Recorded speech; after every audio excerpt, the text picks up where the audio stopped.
Okay, so today we'll be discussing block 3, that is materials and resources for language. So basically we started with block 1, which was teaching strategies, and then came block 2, that was integration of skills for listening, speaking, reading and writing. And right now we'll be focusing on the materials and resources for language teaching. Why? Because like as it is said, yeah, let me get into the session, and let me share the screen, and then you will be able to understand that.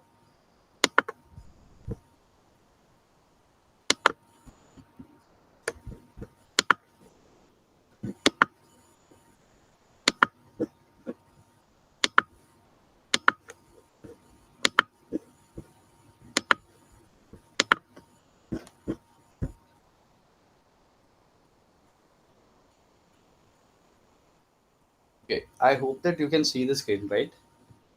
Yes, sir.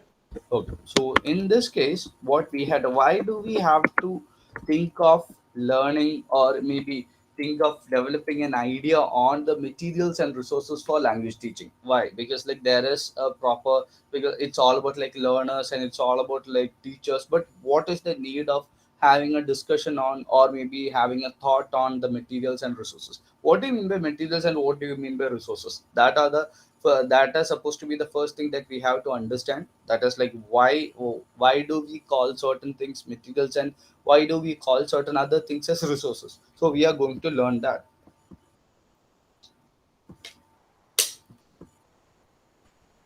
So let us start with the first unit, and then in order to understand that, we have to understand something regarding the components of teaching English. So as it is said in the first line of this particular chapter, that is, language instruction has five important components: learners, a teacher, materials, teaching methods and evaluation.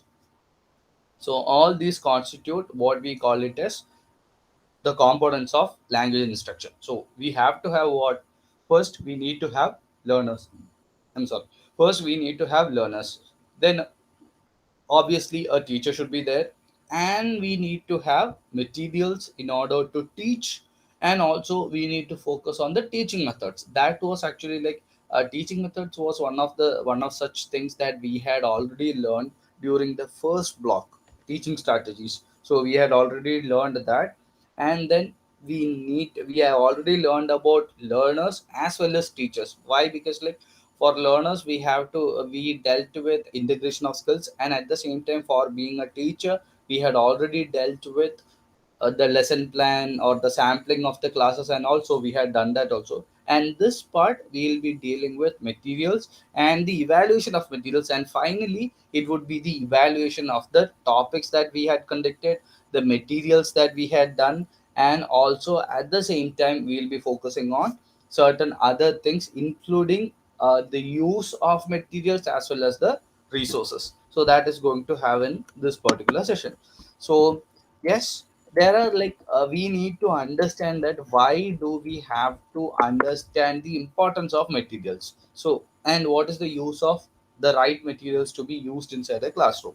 So here it is said that one particular person, Mr. Albright, had already told that the textbooks are too inflexible to be used directly as an instructional material. That means, um, why it is called as too inflexible? That means that it might not be able to support the proficiency level of the learner to understand what is being done in what is being given inside a textbook. So every particular person need to understand that it should be, or according to Mr. Albright, the textbook should control the content, methods, and procedures of learning and teaching. So it should present certain material in which the students or the learners should learn it according to their capacity. And it is also given, but in 1982, Mr. O'Neill, he kind of gave the idea that the textbook should allow for adaptation and improvisation. So think of it, uh, if we are actually learning mathematics, is there any possibility of learning addition in a different way? 2 plus 2 equals to 4.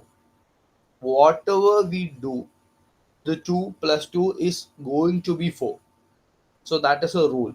So there will be certain rigid rules or certain textbooks that would be following these rigid rules, where no change can be adopted according to Mr. Alright. While Mr. O'Neill said that it is not, that it should not be that rigid, but at the same time it should be allowed for adaptation as well as improvisation. That means at the same time 2 plus 2 equal to 4, we could substitute it with 1 plus 1 equal to 2 and 1 plus 1 equal to 2, and those 2 plus 2 would be 4, or else it could be 1 plus 1 plus 1 plus 1. So these are the two ideas in it. So he said that for a set of people, they might think that this is not rigid, and for another set they might think that this is way too rigid. So it would become our criteria in order to understand the capacity and the use of these materials as textbooks. So, what are materials? Materials include textbooks, video and audio tapes, computer software, and visual aids. Because right before the advancement of technological developments, we were not able to include anything other than textbooks as materials, right? When we used to learn, maybe in the early 90s or maybe late 80s or maybe even to an extent of early 2000s also, there were nothing else but textbooks. If you want to learn English also, we have to learn through textbooks. And if you learn to have anything, let it be any other thing, we have to learn using textbooks and nothing else. So it was complete. During that time, the method of teaching was completely dependent upon the teacher. Because if think of it, if someone, what, how to pronounce the word CHASSIS, CHASSIS, because that word gives the meaning that it is the body or maybe the structure of a car or a bike. CHASSIS, how do you pronounce it? CHASSIS.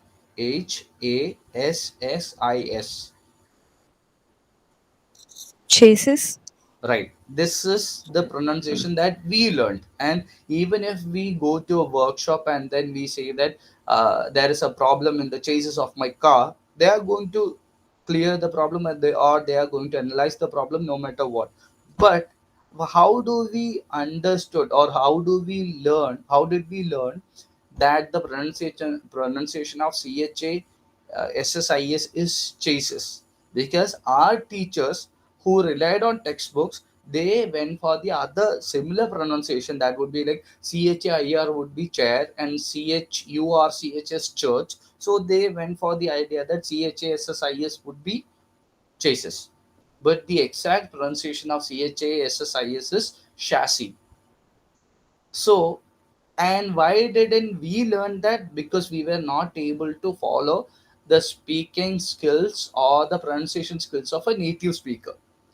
And how can we, but are we in a situation where we could implement these things? Yes, because there are many apps, there are many video lessons, there are many audio podcasts, or maybe there we could have multiple number of materials from the internet, so that we could learn that this is not chases but it is chassis. We were not able to do that when we were children. So that is the difference, because like materials earlier used to be only textbooks, but right now it can be video and audio tapes, computer software, visual aids, whatever, including flashcards. We can say that it is part of visual aids. And at the same time, there are much of a technology is being included into classrooms also. That means there are OHP. OHP means overhead projectors. We can have that projectors in classrooms. It has become a mandate to have at least one classroom in a school of maybe having like 10 classrooms as such. At least one should have an overhead projector for the betterment of maybe education level of education. And we also have video and audio tape recorders, video cameras, computers, mobiles, and every other thing. For example, we used to have like certain apps called as Byju's was one among those apps which introduced the technological advancement of or using an app to teach the students within maybe in the school level. And also there was another app called as like an academy. So these apps, they try to improve the technological advancement, or maybe improve the ability to learn things by using these technologies. So that is already mentioned here. So make sure that earlier when we say material, it used to be textbooks, but right now it is not only textbook but many other things including technology. And uh, then it is said that we have to focus on four different things in order to make sure that a textbook or the material is being conveyed to the students. What are the three things? First, what are the four things? First one is content. It should be the content that gives the base idea in which what are the things that should be included within a textbook. Simple thing. If you wanted to have a particular aspect of maybe think of it, if we are actually having students of down south, that is Tamil Nadu or even Kerala, and then we are actually showing this, showing the content published by a publisher in the southern most states, which is again being prescribed for the students of maybe Rajasthan or maybe Madhya Pradesh or even Uttarakhand. So the probability would be that they will have certain cultural inputs which might not be able to understand by the students of the northern states. So content is important. Second one, difficulty. Why difficulty is important? Because like we have to understand that the difficulty level of class 5 should not be equal to the difficulty level of class 8, which again should not be equal to the difficulty level of content in class 11 or 12. So this should also be considered. And obviously instructional issues, because like it should be given the clear idea that what are the things that could be taught within a class or within a specific time. So that should also be there. And then support for learning, because like not only one major textbook, along with it we need to have substitutional text also, maybe regarding worksheets or regarding grammar, whatever it is. Because like we can understand that for English, for teaching English or for learning English in schools, they don't have only one textbook. They'll be having one textbook, and they will be having a literature textbook, and then they will be having a worksheet, and then they will be having a grammar textbook. So multiple level of text which supports the learning method should also be there. So these are the four criteria, four areas that we should always think about when we are actually prescribing a text or when we are actually following a text. So how it is, like how can we contribute to the development of materials? So in order to understand that, we have to learn through certain trends. What are the trends that we are having? We'll be having positive trends, we'll be having negative trends, and then we need to focus on either positive or negative, and what are the problems regarding that. First thing, we could have that materials requiring investment by learner. Interactive learning packages are there. Extensive reader series for literature, that is also there. Personalized text are there. And increased use of internet sources are there, because like since internet is so developed, a publisher who wants to create a text for Indians, or based on grammar, he could actually access to the texts of Cambridge or even British Council or anything else, so that he would be able to incorporate those ideas into the textbooks published here. So that could also be used.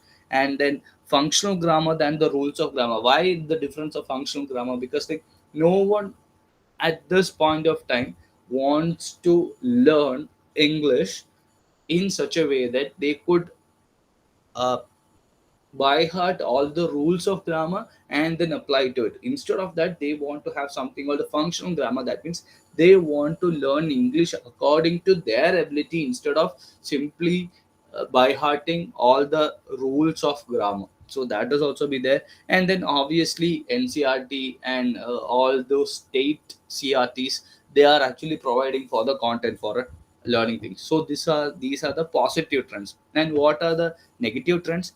Then emphasis is given on grammar part, that is also there. And maybe we used to have textbooks of almost like maybe somewhat around like 180 to 200 pages, and right now they are having textbooks of, the students are having textbooks of like 80 to 100 pages. So it has become very short. So they, and the literature part is not there itself, they are incorporating those literature into this prescribed text itself. So they are not able to, they are not given the opportunity to read certain classics. And then the language activities are does not have the focus on critical and analytical thinking. Rather than that, they simply copy what is being told inside the class, and then they are simply copying it. So that is also there.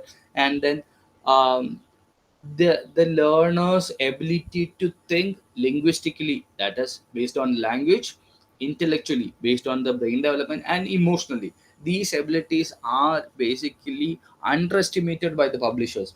Maybe like they are not, for a 10-year-old they will be having certain emotions, and then the publisher might not be taking care of these emotions, and then he or she might be underestimating it, and then creating content for maybe 8-year-olds.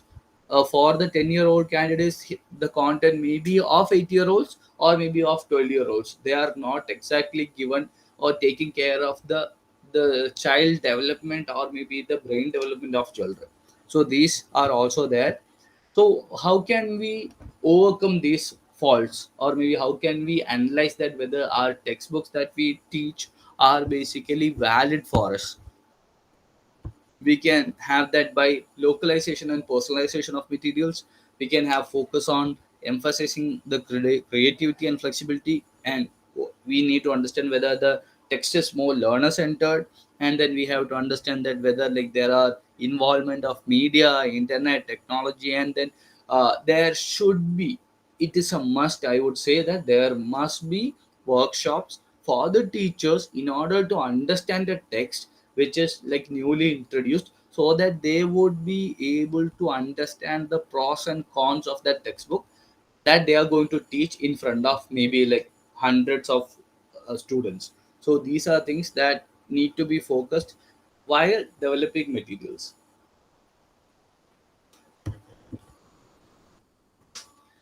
Yeah, so how can we select the materials? That is one aspect that we need to understand. What is a course book? Course book means something that we need to have as the prescribed textbook, that are called as like course books. So how can we analyze these course books? The course books, or the advantages of these course books are, it should be very practical in non-English speaking environment. That means that for us, we are non-native speakers. So for us also, it should be practical in the sense that within our limited knowledge, we should be able to teach the students about what they want to learn. At the same time, it should provide a route map for the teacher and learner to remain in touch even when it has been taught and what will be taught. That means that the teacher as well as the learner should know that what comes next and what went behind.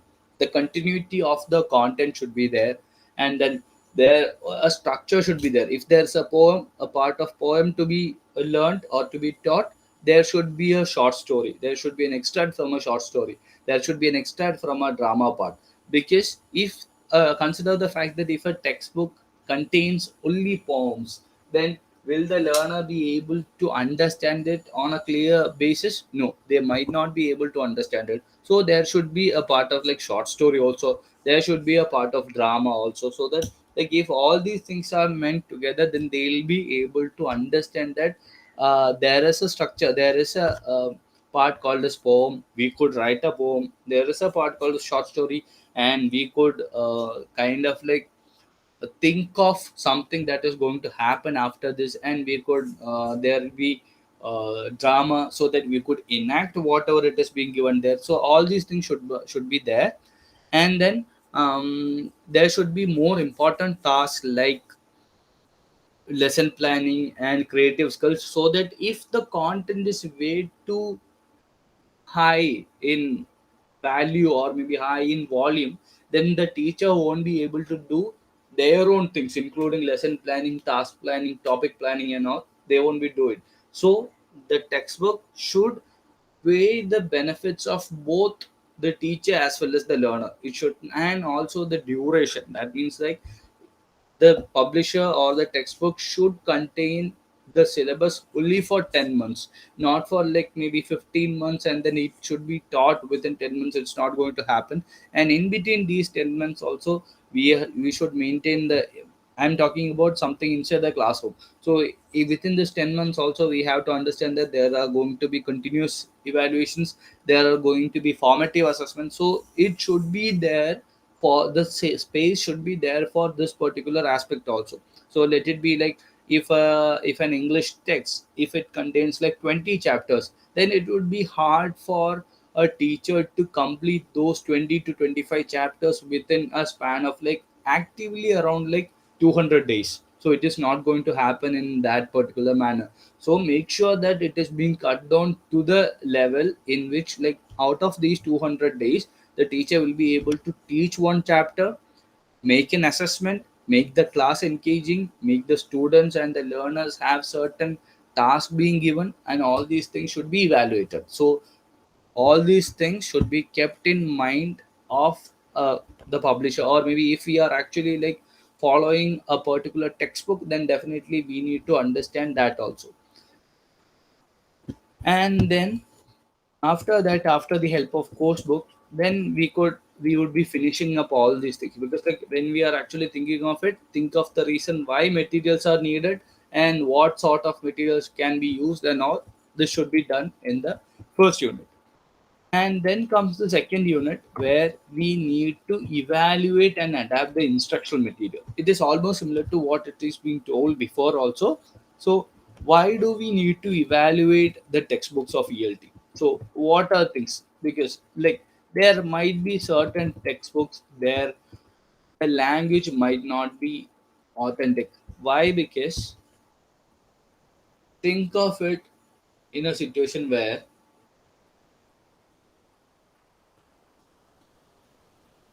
he have been, there is a statement in the textbook, he have been writing poems since his childhood. Is it right or wrong? He have been writing poems since his childhood, right or wrong? Wrong, wrong, sir. Wrong. Why, Shamsul? Has Wrong, sir. will Right. The word would be will be has and used. not have. He has been writing poems. So Yes. that becomes present continuous. So an action happened way before, and then it is continuing at present also. So that is one thing. So do you really think that if such a statement, he have been writing poems since his childhood, if such a statement is there in the prescribed text or in the text that you are actually prescribed to learn or prescribed to teach, do you really think that that publisher might be an authentic one? There might be typos. It could happen. Typos means the mistake, spelling mistakes. Maybe, you know, instead of writing like photo, someone should write photo, and then we could simply go with it. But the problem is that not on grammar, definitely not on grammar, we should have any other aspect. And then one second, guys. Srividya, um, I have shared the person. She's a new person, I guess. So I am sharing the document. Yeah, I am sharing the document here in the in call messages, so that you could fill it for attendance. Please fill it. And Okay, sir. there may, yeah, thank you. And there may be distort content. That means that the content might be like it should not be representing a particular class or representing a particular controversy. Nothing should be there in order to make sure that there is an Sridhar, can you turn your mic off, please?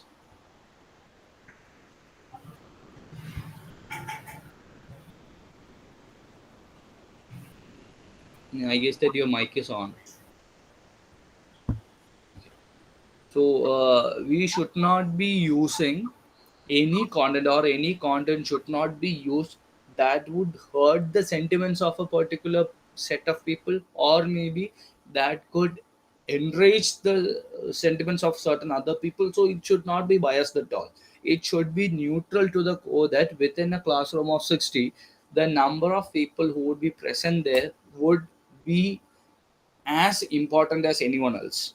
So we make sure that when we are evaluating our textbook, we should not be promoting any sort of regionalism or any other thing. And then the textbook should not be reflecting students' needs. That means that uh, that should be only focusing on conveying the knowledge to the students and not vice versa. And at the same time, it should not be de-skilling the teacher. That means that one teacher is skilled enough to teach n number of students, and any text, let it be any text, it should not authorize the teacher or authorize the students to belittle the skill of a teacher. That should also be there. And then obviously monetary side, the textbook should not be that much of an expensive one. So these are the ideas that we need to uh, think of when we are actually approaching a textbook and or approaching a material. And then we need to focus on the other part, that what is the importance of evaluating these textbooks. So this evaluation should be done by the teacher or by the management before adapting it for the school. So why do we need to have these evaluations? That is like, by evaluating, so most of the time within schools, these evaluations or maybe these assessments, all these things regarding textbooks, all these discussions happen during the vacation. Why? Because like, by that time, during that time, the teachers will be present at school or will be present on call, and then the students will not be there. So that would be the best time to have all these things. Why? Because first thing, the teaching material, the teachers can learn more about language learning and teaching, because like they will be able to understand what are they going to teach in front of the students. That is the first thing. And then second thing, the teacher will actually can evaluate the particular context, because like if they are like thinking of the syllabus, and then if they can, since the exams for till a particular class, the exams are conducted by the people itself, by the school itself. So a teacher could think of the content that should be included in the textbook, and that could be excluded from the textbook. That could also be done. And then definitely, by knowing the text, the teacher would be able to develop a right attitude towards it. Because like, think of it, if you join the school as a teacher on June 1st, and then you are given a textbook to which you don't have any sympathy at all or any connection at all, then you won't be able to teach it according to the maximum level that you could. Because like, it is something else. If you are able to have this connection in between or prior to the classes being taken, then you could actually connect to the textbook, and then you could imbibe that knowledge that you gain from the textbook and from external materials also to the learners. So this should be kept in mind while evaluating the textbook. And obviously, what are things that should be kept in mind during the evaluation or during the method of assessing textbooks? Three things should be considered: rationale, availability, and layout. Because the why do we have to think of these things is, the rationale means the logic. We need to have some logic to the textbook and some logic with the connection that could create between the learners and the text. That should be there. And availability is one thing that you should always think of, because like, we might not be able to understand whether the text would be available in the nearest bookstores or somewhere that is like, that could be like made use of. So we need to think of that also. And then the layout, because like, if the textbooks are so bland, then basically the students won't be able to get to the text and then read it. If there are not, think of it, the textbooks that are created for uh, children up to the age of 11 or 12, that are like really colorful. They would be having like so many pictures there, they would be having so many colors there. Why? Because like this set of people belonging to that particular age group need to have something in it so that they could learn. And think of our study material provided by IGNO itself. We don't have to have that much of like um, drawing material or maybe pictures drawn into it, colors in it, because like it's basically something that we could read as any other academic text. So that is the difference of the layout that could create. And the layout includes the size of the text, the font of the text, and the spacing of the text. All these things are clearly uh, mentioned for a particular age group within the text itself. We can't say that we could use maybe size 10 in a textbook of maybe for fourth standard student. For them it should be more, either 13.5 or maybe 14 or even 12, it should be there. But when it comes to the authority, when it comes to the academic text, even if the size is less, it does not bother, because like it should have more content in it rather than the layout should be given focus. So that is also there.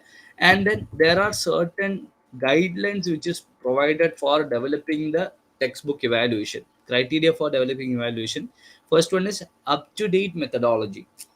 If we are actually trying to think of it, where are we familiar with, we are familiar with Doordarshan, right? Doordarshan, the channel where we had like Shaktiman as our first superhero and all. Are we familiar with it? Yes, sir. Yes. Think of it.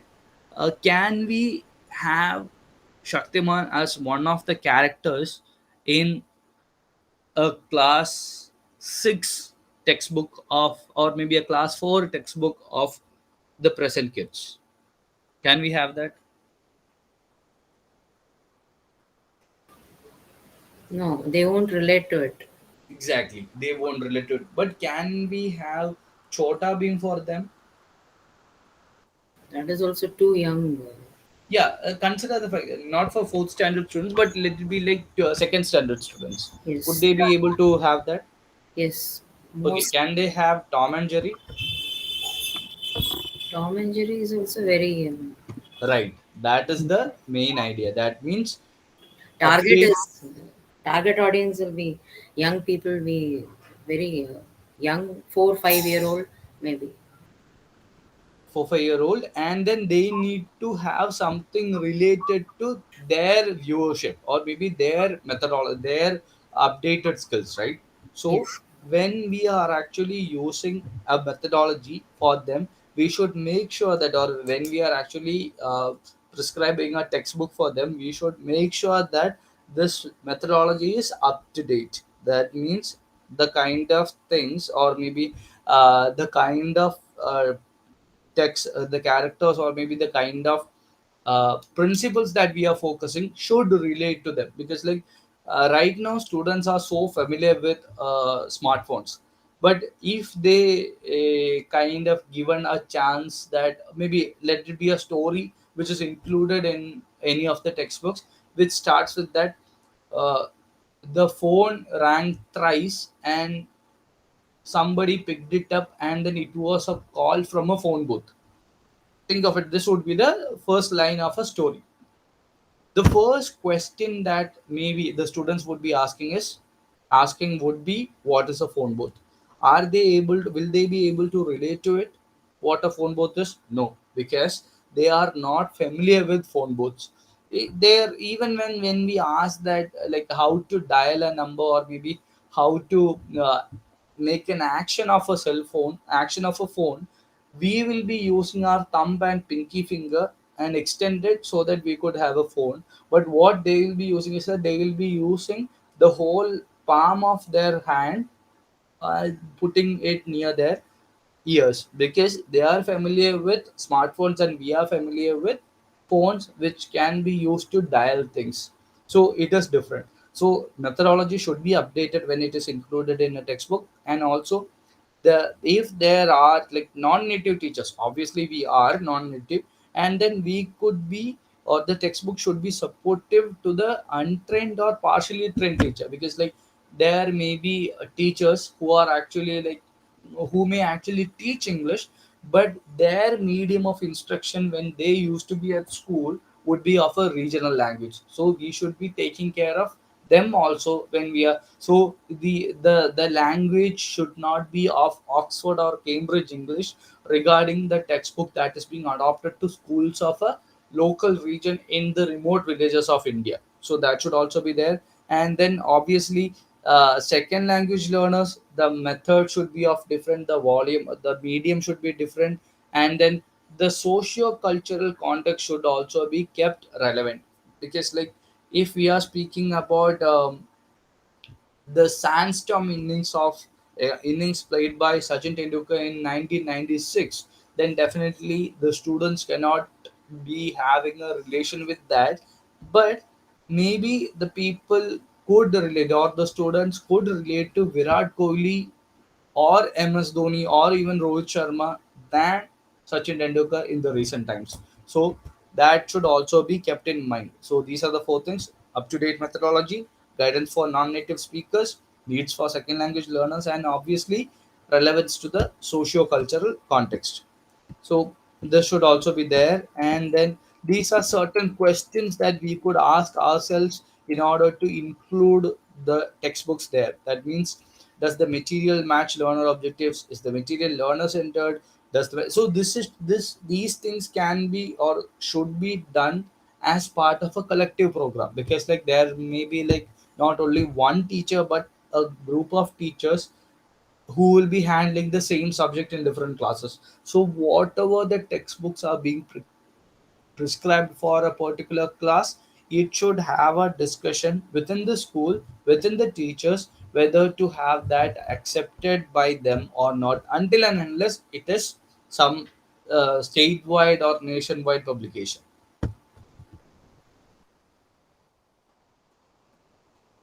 And then comes the types of evaluation. So one is predictive evaluation and the second one is retrospective evaluation. So what is predictive evaluation? Predictive evaluation means one particular, if we could be, if we want to analyze that whether the text is suited for ourselves though, so how can we actually rely it, how can we actually evaluate it? We can evaluate it by having the reviewers of journals, something like ELT or Scopus journals. They would be established reviewers, and then we can actually take a guidance from them.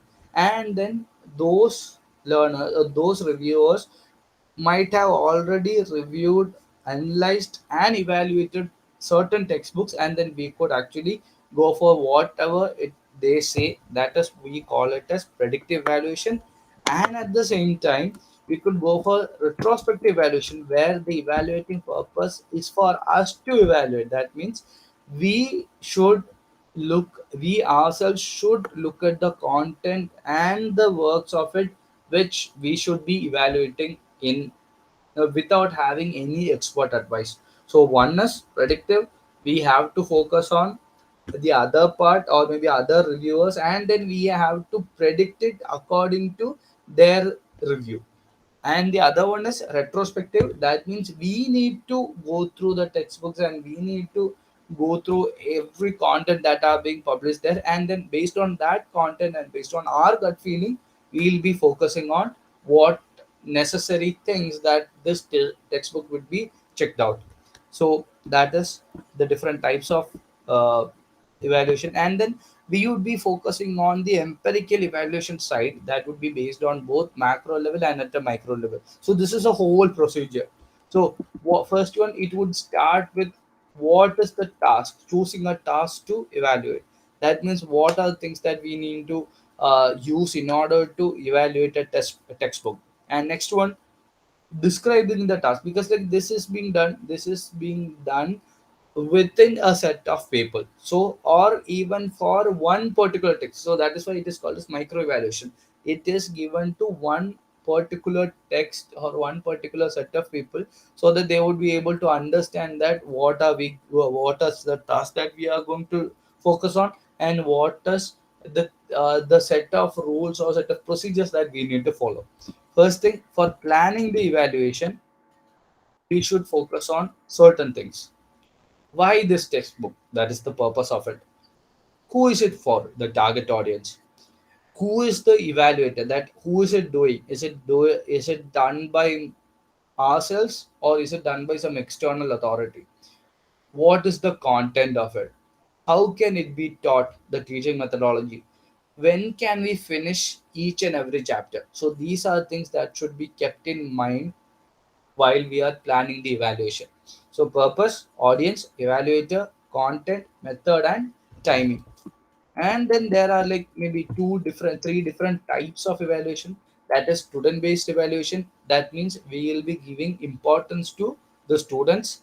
And then there is response based evaluation. That means we would be focusing on the product rather than the process, means the outcome. We'll be focusing on the outcome. By the end of these 6 months or 7 months, I'll be able to complete the whole portions. That is response based. And after that, I will be getting just marks of the students, the question papers and everything. That is response based. And then the learning based. That means the focus is given on the process rather than the outcome. I'll teach this many chapters, and this chapter is good for this particular aspect, the other chapter is good for that particular aspect. So all these things are there. That is basically learning based evaluation. And then what are the steps involved in evaluating a task? First is collecting the information.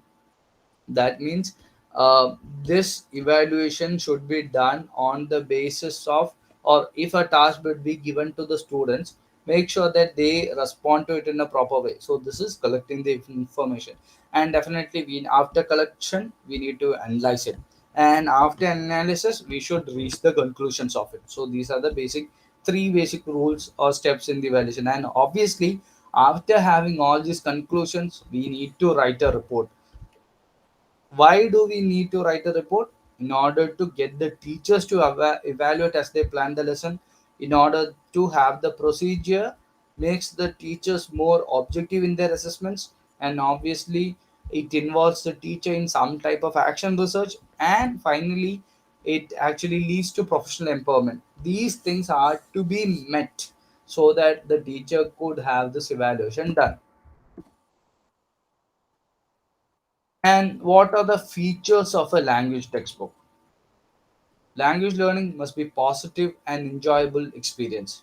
The learner and the teacher must value the materials that are in use.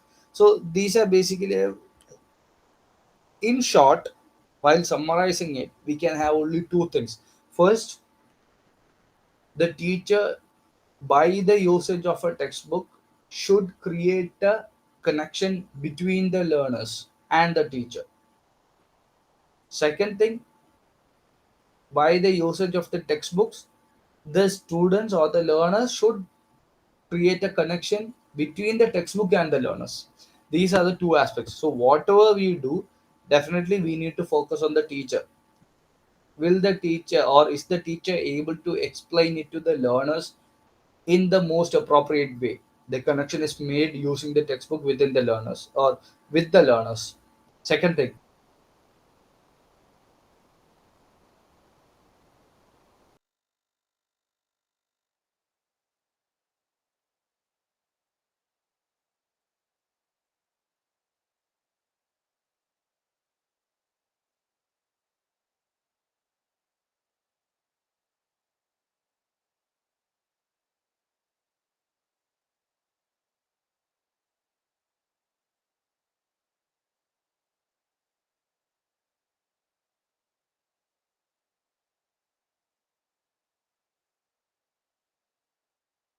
so, guys, I think I lost my network connection.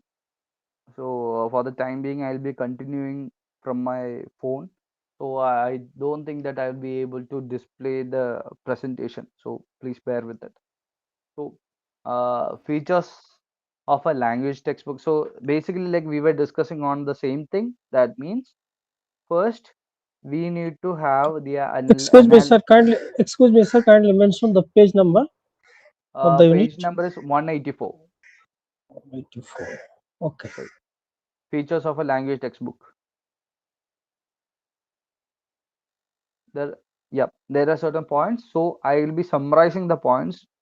First thing, we need to, while learning a particular language, we need to make sure that that is for the benefit of the students to enjoy what they learn.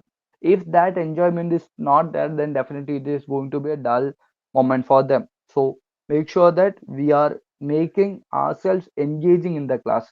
So in order to have that, definitely we need to make use of the textbook, where just like I already mentioned, the teacher should be able to make a connection with the learners regarding that, and the learner should be able to make a connection with the textbook based on the input given by the teacher. So these are the three things that we have to keep in our mind. And adapting materials is another topic that we are going to discuss. That means in order to adapt a material, or when we are adapting certain materials, then definitely it should be changing the level, context, or additions of any activity in order to cover the needs of the learners in an improved way. Because it's not simply the explanation of certain things that we are having. It is not at all it is that, but instead of that, we could personalize, localize, and modernize certain things. That means, think of it, if a particular aspect is there, if you think of um l- like maybe day before yesterday or yesterday, I think that I've kind of mentioned of the speech by Pandit Jawaharlal Nehru, that is a tryst with destiny. So if we are going to teach that among the students that we are having right now, so what can we do? That means we can actually make sure that it can be compared to having our present Prime Minister hoisting the flag at the Red Fort during the Independence Day, and we can relate to it to the students that such a thing happened for the first time way back in 1947, and that made us independent. So that could also be done. So that is personalization.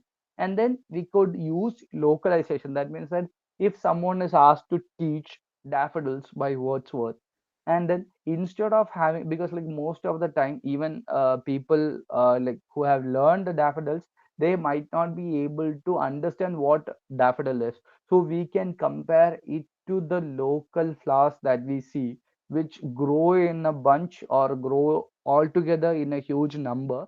So it can be related to the daffodils that was seen by Wordsworth. So that is localization. And then obviously modernization. That means we could make use of the technology that we are having right now, and then by using that, either we can make sure that the students hear the speech addressed to the destiny, or else they could see the pictures or maybe even the videos of daffodils as such, so that they would be able to identify themselves with the context in the textbook. So this is also there. So these processes are called as adaptation. So adaptation is also a major chunk of idea that should be followed for our own purpose. So first thing, what are the steps involved in adaptation? Identify needs of the learner. That is one thing. Be clear about the goals for your learners. Review the communicating activities. So think of it, if a speech is being given, if I teach a trust with the destiny within a classroom, I need to make sure that either one of the students or maybe one group of the students create a similar speech, and then they kind of improv that in front of the class. So that should also be there. So communicative activities should also be improved and reviewed, and also the balance of skills, because one person having this particular chapter being learned, he should also learn to speak, read, write, and listen to whatever it is being taught, because we should also check the balance of skills and clarity of the like. audiovisual materials. That means if we are showing the picture of daffodils, then we need to make sure that it is daffodils. We can't show any other flowers. We can't show sunflower and then say that it is daffodils. We can't do that. So we need to make sure that while we are adapting new technologies, we are familiar with it, and obviously the timelines. Because if we are actually speaking about the trust with destiny, then definitely we need to make sure that what is the thing that what are the things that were there during the 1947 era, and also we need to make sure that whether there were radio or television or any other things, so all these things should be taken care of. And obviously review the socio-cultural references and the authenticity of materials. So because like if I say with the advent of internet, one particular problem was created. That means any person could write something and then paste a picture of a renowned person close to it, and then he or she could say that this was said by this eminent person. So make sure that if you are saying something or if you are showing something, then definitely it should be validated with maybe any other books or maybe from any other resources. And obviously we should check whether like the appropriate age and the appropriate level of students are being targeted. We should always have the idea that whether these students belonging to one particular age is given the topic that is required to their age level, nothing more, nothing less. And also we have to decide that what are the things we could adapt, at the same time what are things we should not be adapting. So these are the steps involved in adaptation. And what are the procedures of adaptation? First one is addition. We may add certain topics to what we are prescribed to have.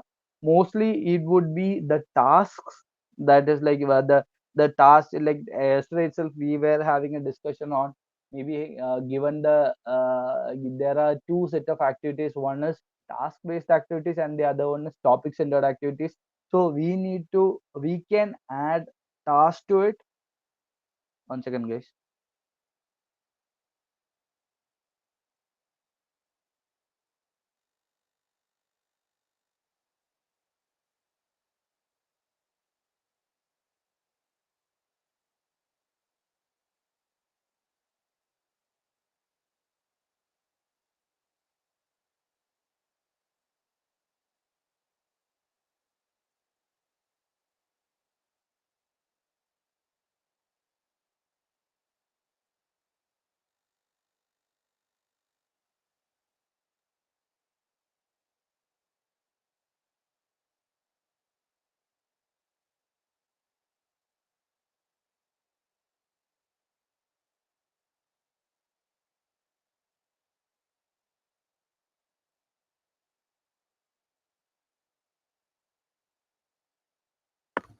So we can add tasks to it.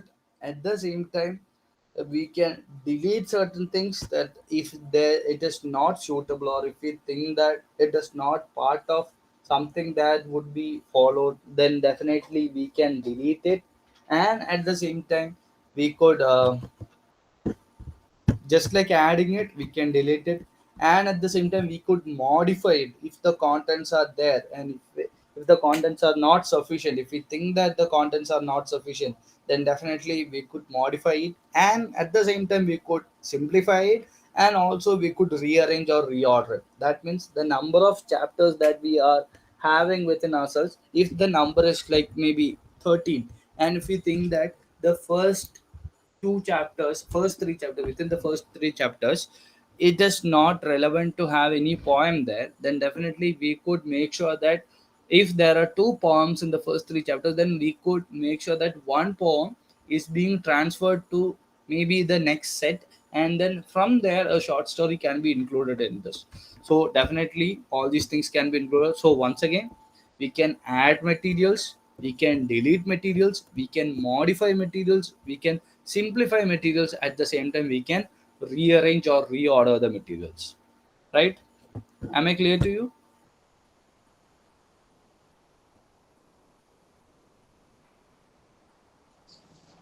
Yes, sir. Yes, sir.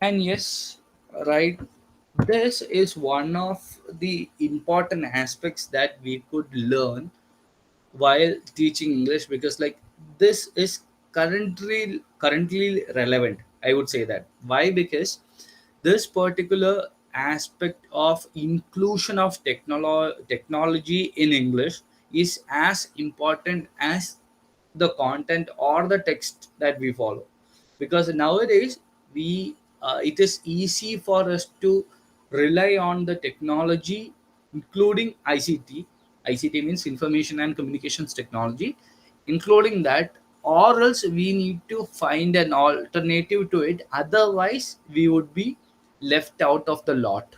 That means if a teacher who relies on lecturing the class rather than showing pictures, showing videos, maybe having directly involved in showing audio files. If a teacher is not that, then definitely that teacher would be left out, because people or the students will be excited to follow to have such entertainments in the class rather than simply seeing the face of the teacher or maybe listening to the lecture of it continuously.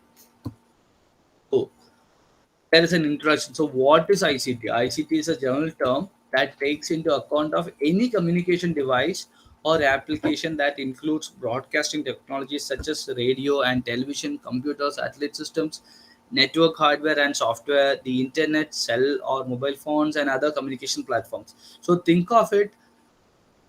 Now we don't have radio. I mean, we do have radio, but no one follows radio. Most of the people does not follow television.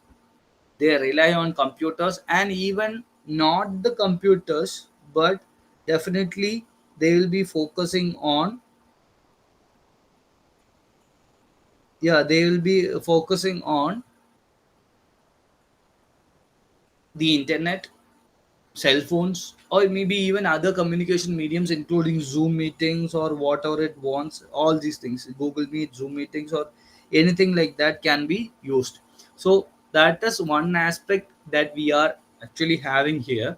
So think of it, what are the applications that can be used, such as video conferencing, teleconferencing, distance learning. What we are having is distance as well as online learning right now, and this is not possible, or this should not have been possible if we never switch to including technology in the learning part rather than focusing on counseling sessions conducted in person. Because like I used to start with in person classes. That means uh, IGNOU centers, I used to go there and take sessions for the people who are actually present there during weekends. But right now, I can do it within the benefit of my home or within the benefit of my present scenario. And at the same time, you can also learn that all these things within your comfort zone itself. You don't have to travel to the closest center to have it learned from someone who comes there. Instead of that, you can actually sit there and then basically listen to whatever I have been teaching you or whatever we have been discussing for the last 1 hour or 1.5 hours, so that you would be able to understand that what is happening here. So this is what the benefit of the extreme example of the benefit of having technology incorporated into learning methodology. So, and then we'll be focusing on, obviously, we know that what are the benefits of having, this is theory part. These are some rules and regulations what we need to have, or because like this is something that you have to learn by heart, because like there is national curriculum framework which allows some certain things, and then the decade of innovation, the importance of having the decade of innovation. So all these things are just theories. And then yeah, what is the difference between the role of the teacher and the role of the technology? So think of it, why do you think who is important? But right now I could say that no one is important or no one is less important. Why? Because it is not the role of a teacher cannot be or like it's a general question. Can you think that the role of a teacher can be substituted by a robot or even chat gpt or even Google or anything like that? Do you really think that it is going to, it's a matter of discussion, so I'll let you decide on it. So do you really think that the role of a teacher can be substituted by the role of a technology, of any technology?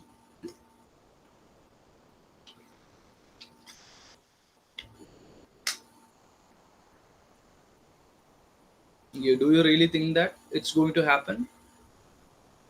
Partially No, yes. sir. Partially yes. Partially yes and some of that no. Okay. Srividya, Partially. I think that your name is Srividya, right? Yes. Yes, your name is Srividya, right? I can call Yes. you Srividya, right? Okay.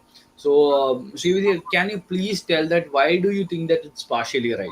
I come across a news in Thiruvananthapuram where a school is having a teacher, a robot teacher, and Okay. students' attendance is more.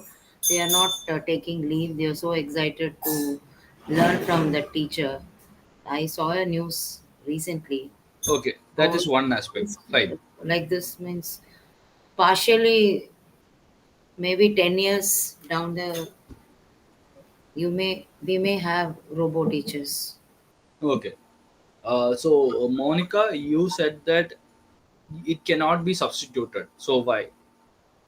No, sir. We can't depend on AIs because they are a bit harmful. If they have their own thinking, so many have proved that using AI technology is harmful. Okay. And So, yeah. presence of a person in a class, they can a person interacting with a person is much better than a robot interacting with a person. I feel. Okay. So, yes. I think that anyone else having any other opinion?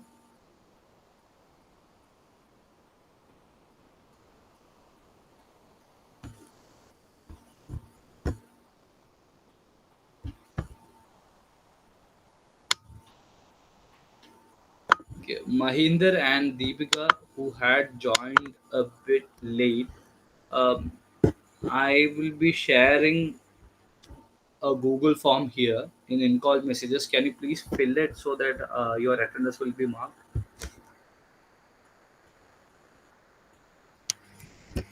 Sure, sir, we'll do that. Thank you Okay. for allowing us. Yeah, yeah, sure, sure.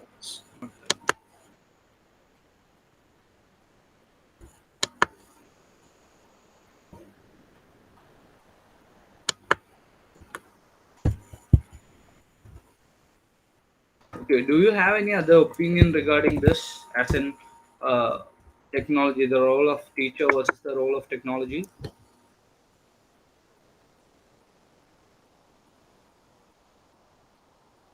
I shared the link. You can make use of it also.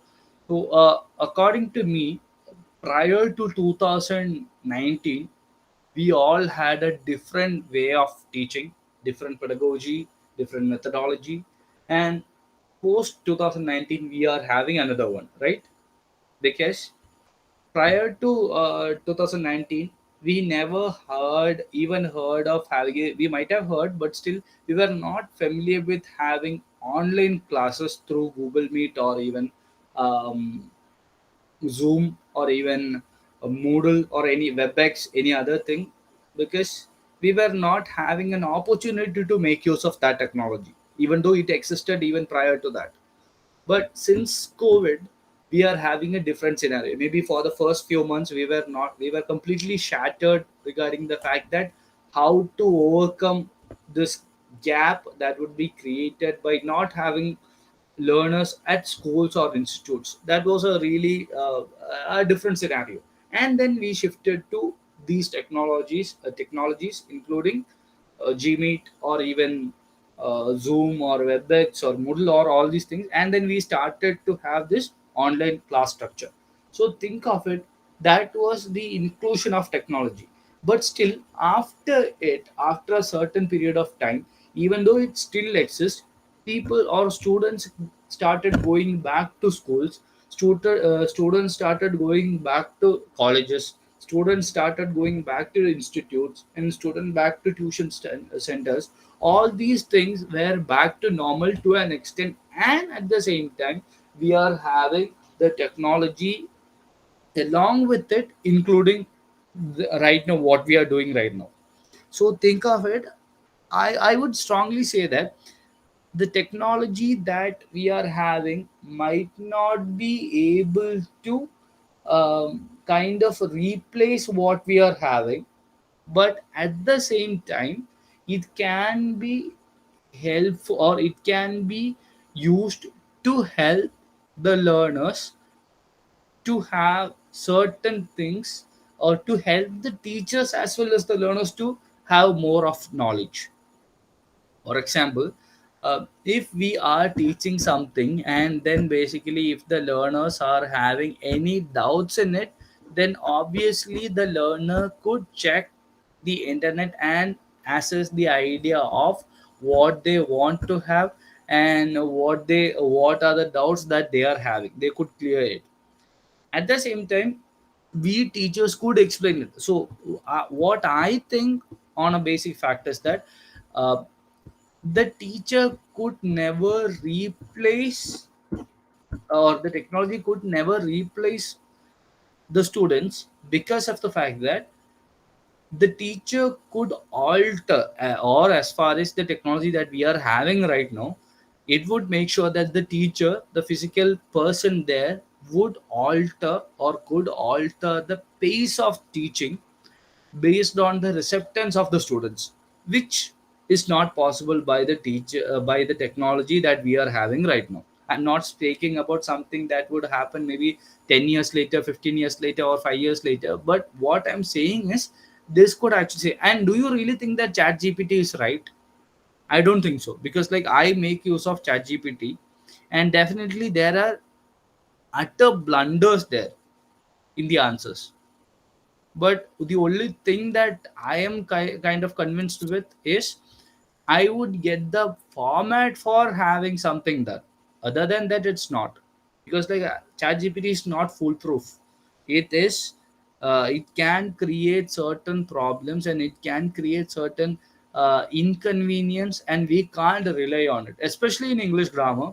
If you want, yeah, if you But, want to have, yes, but Monica. sir, Yeah. there is a video circulating in YouTube that because of Chat GPT, some person's son has means was diagnosed with some disease, Yeah, and the that doctors that couldn't. is a video. Yeah, I have also seen that information. Yeah, And then some some symptoms were given in chat yeah, gpt, and then chat gpt had given them some suggestions, and then that was actually focused, or that was actually like kind of like formulated by the doctors, and then they had been diagnosed with the same thing, right? yeah. Yeah, so the difference is, uh, can we make use of it as, or think of another solution. Can we enter some symptoms that we are having to chat gpt and wait for the result, and can we actually rely on the fact that that would be the exact diagnosis that we will be having? No. No, right? If you are having a headache, think of it, I am having a headache, what are the medicines that I could take? If you could give this to chat gpt, and chat gpt may give you certain medicines, right? Or may give the names of certain medicines. uh, are you confident enough to have that medicines without even consulting a doctor? No, sir. This is the same thing that would happen in the case of classrooms also, because we may include ict or information technology inside classrooms, but we cannot actually depend or rely on it. For that, a teacher is required. That is the most important thing, because if we are going to have that teacher there, then basically the teacher will, just like I said, the teacher will alter the pace of what he or she is teaching according to the need of the students. And then in between, the teacher could make the class engaging by asking a student to sing a song, or maybe recite a poem, or tell about the movie that is being said. And then at the same time, the teacher could change the mode of teaching by including a discussion room, or maybe a debate, or a role play, or like any of these things, which cannot be followed by the technology that we are adopting right now. And then, since Srividya mentioned about a robotic teacher who is actually there, and then the students are like maybe 100% of attendance is being given there, that could be the enthusiasm that is created by the students. Why? Because like they are having something new, and they think of it. Think of a movie got released recently. Think of any movie. For the first 2 or 3 days, definitely they are going to be houseful shows. But after that, gradually the number of attendees, the number of viewers will end or will reach a point where they would not be able to, or there would be a chance where the movie would be given to OTT. So whatever the, and obviously there are certain instances where in certain restaurants also they are having robotic waiters so that they could serve the dishes. So there is also there, and also there are certain other things also, something related to it. But the thing is that even these robots are there, we need to, even driverless cars, think of it, there are driverless cars, but even these driverless cars can cause accidents, or maybe can uh, give can add to the accidents that could happen. So that is also there. So it clearly doesn't mean that it could replace the technology could replace the role of a teacher, but it would go along with it, as in like a teacher should and must have the support of the technology so that he could be a better person. So just like a saying goes on, uh, chat gpt or AI would not replace your jobs, but the person who has the knowledge of AI would. Is it clear to you, the statement? Yes, sir. The AI, the technology, would not replace the jobs of people, but the person who has the knowledge of this technology would. That means it is not that something would happen all of a sudden, but it would be in such a way that we should be equipped with the technologies that we are having in front of us, so that we could be a better teacher, a better person, or a better learner. So features of ICT classroom is given there. So basically, like, features are simple, just like we said.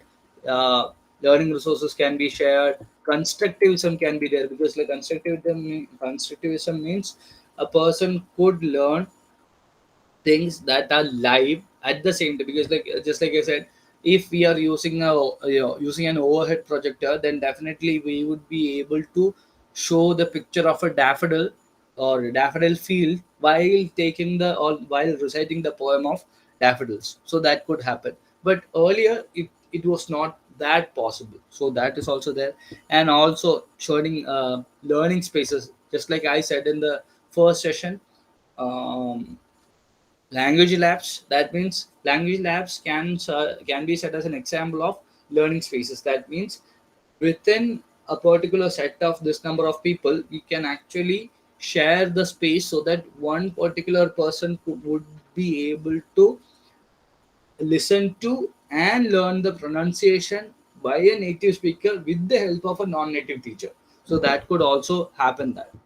So these are things, and authentic learning, and at the same time collaborative learning. What is collaborative learning? Blended learning, we could say that, because in blended learning there would not be a teacher and the learners, but at the same time there would be learners who would be teachers, and there would be teachers who can be learners too. So that is collaborative learning. Everyone should be a learner at one point of time, and everyone would be a teacher at one point of time. Yeah, autonomous learning definitely gives the idea that I could learn on my own pace. Just like having an app, having some video recordings, having certain other things, that is autonomous learning. I could make use of what is happening, and I could make use of the things that is, or I could make use of the resources that is available for me.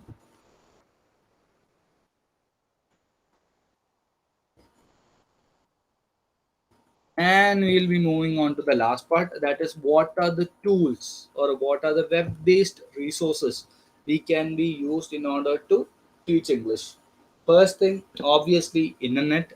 So web based means definitely we should make use of internet as such. So what are the tools available in the internet? We can have so many things. uh, Emails, definitely we would start with it. Chat boxes, right now we are not be used with chat boxes, but still, okay, let's continue with it. World Wide Web, first thing, the most important thing, that is internet itself. World Wide Web is internet. That is why we starts with www dot, in order to start, in order to search for anything. So definitely World Wide Web is there.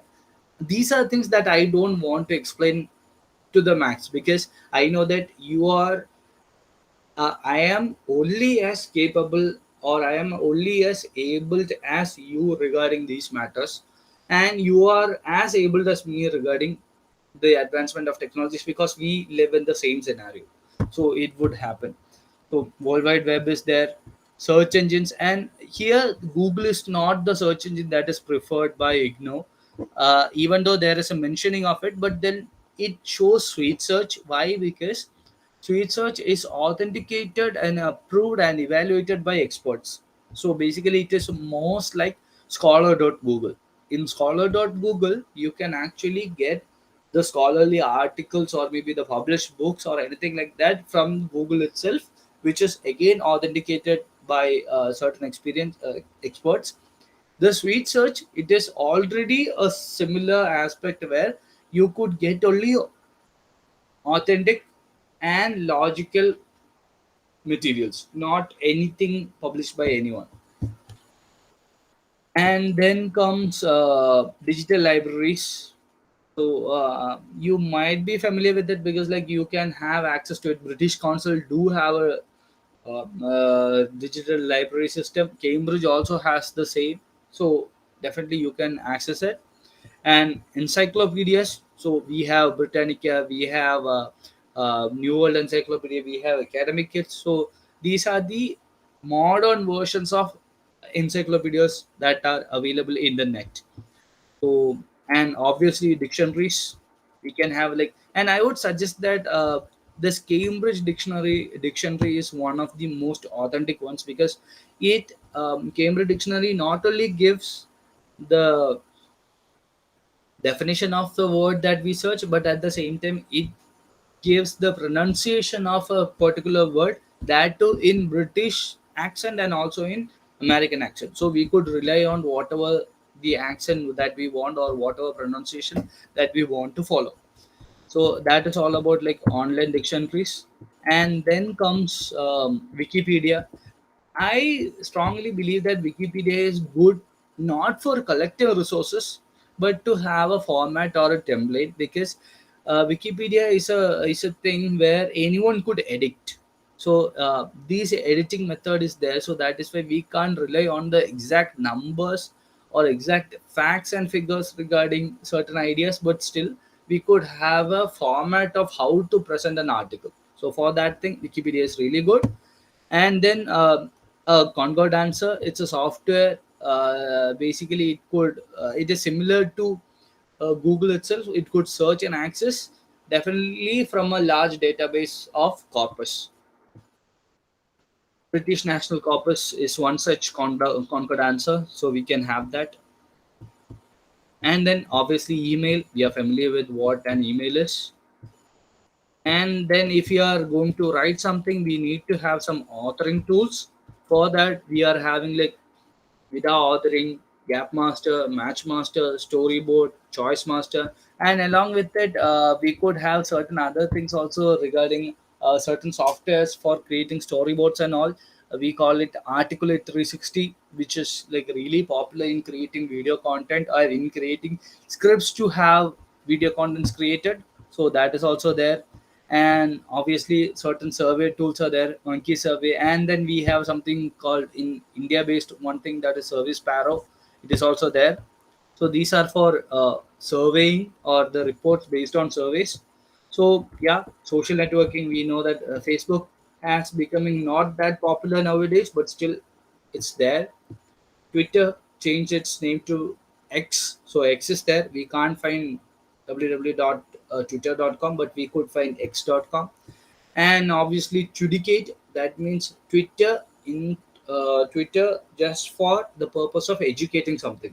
So it is basically for, and this is much more important, you have to have an idea of what this is. So it is for teachers in order to get free resources. And we do have certain callers like free UPSC materials and free IGNO materials, something like that websites are there, so you can have access to that. And obviously eGyan Khosh, where we could have all this um, materials provided by IGNO, we can have access to it, soft copies, we can download it. And obviously Skype, maybe any other things including YouTube, wikis and everything. Yeah. So these are the new technologies that we are familiar with as far as the learning pattern is concerned, and also we could make sure that these things are there in order to share the uh, influence of technology within the learning pattern. And also one more thing, have you ever heard of something called as podcast? Yes, sir. So what is podcast? Means they video will not be available, but audio stories. Right. That means like a set of people, maybe interviews or anything like that. A set of people will be there, and then they will be discussing on particular topics, and then we could be accessing that through maybe mostly podcasts were used by Smule in the earlier times, and then Spotify we can have access to it. But right now they are making video podcasts also, so we can see the people, or we can watch their what they are doing at the same time. There is a famous podcast by I think Nikhil Kamath, the founder of Zerodha. There's a really good podcast, but it is based on uh, business. And then we could have another podcast by Beer Biceps, but that is kind of in Hindi itself, so it is also there. And then we are having like maybe funny podcasts are also there. So podcast can be used to teach also, because Henry Greason and all, there are like maybe foreigners who are actually like leading really good podcast on the development of universe. So all these things are there. So yes, I think that we are done for the day, and then we have completed block 3 also. So I guess that yeah, that would be fine for us for the time being. And then guys, those who have not submitted their attendance, please make sure that they do it. Once again, I am sharing it um, within the in-call messages. You can just go through the in-call messages and find that there's a Google form. Please click in that Google form and then fill it so that your attendance is marked. Okay, guys. So my next session will be on 23rd morning, 11:10 to 1:10. So yeah, till then, yeah, we could meet next time. Bye. Take care.